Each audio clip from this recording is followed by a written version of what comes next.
আসসালামু আলাইকুম BD sports টিভিতে আপনাকে স্বাগতম। চ্যাম্পিয়ন্স ট্রফিতে নিউজিল্যান্ড এবং ভারতের দুই দলের সেমিফাইনাল নিশ্চিত হয়ে গেছে আগেই। তবে আজ রোববার ম্যাচে যে দল জিতবে তারাই হবে গ্রুপ চ্যাম্পিয়ন। সেই লড়াই নিউজিল্যান্ডের বিপক্ষে ব্যাটিং করতে নেমে 249 রানের পুঁজি গড়েছে ভারত। অর্থাৎ গ্রুপ সেরা হতে হলে নিউজিল্যান্ডকে করতে হবে 250 রান, যা ইতিমধ্যে হেরেছে দলটি।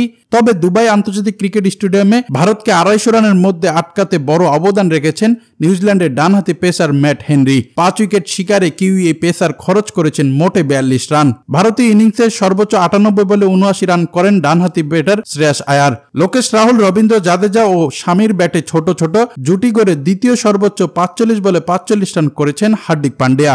এছাড়াও অক্ষয় প্যাটেল 42, রাহুল করেছেন 23। এতেই 50 ওভার শেষ করে 9 উইকেটে 250 রানের লক্ষ্য দাঁড় করায় টিম ইন্ডিয়া। জবাবে দ্বিতীয় ইনিংসে জয়ের লক্ষ্যে ব্যাটিং করতে নেমেই বিপদে পড়ে নিউজিল্যান্ড। দলীয় 17 রানে ফেরেন ওপেনার রাচিন রবীন্দ্র। পরে দলের হাল তেমন কেউই ধরতে পারেনি। নিয়মিত বিরতিতে উইকেট হারালেও এক পাশ আগলে রাখেন কেন উইলিয়ামসন। এ ব্যাটার 120 বল খেলে 84 রান করে প্যাভিলিয়নের পথ ধরেন। এছাড়া শেষ দিকে 28 রান করেন মিচেল সেন্টনার। বাকি ব্যাটাররা ব্যর্থতার পরিচয় দেন। এতে শেষ পর্যন্ত 44 রানের বিশাল জয় পায় ভারত। এতে গ্রুপ চ্যাম্পিয়ন অস্ট্রেলিয়ার বিপক্ষে মাঠে নামবে কোয়ার্টার ফাইনাল খেলতে টিম ইন্ডিয়া। তাই তো ম্যাচ শেষে কথা বলেন রোহিত শর্মা।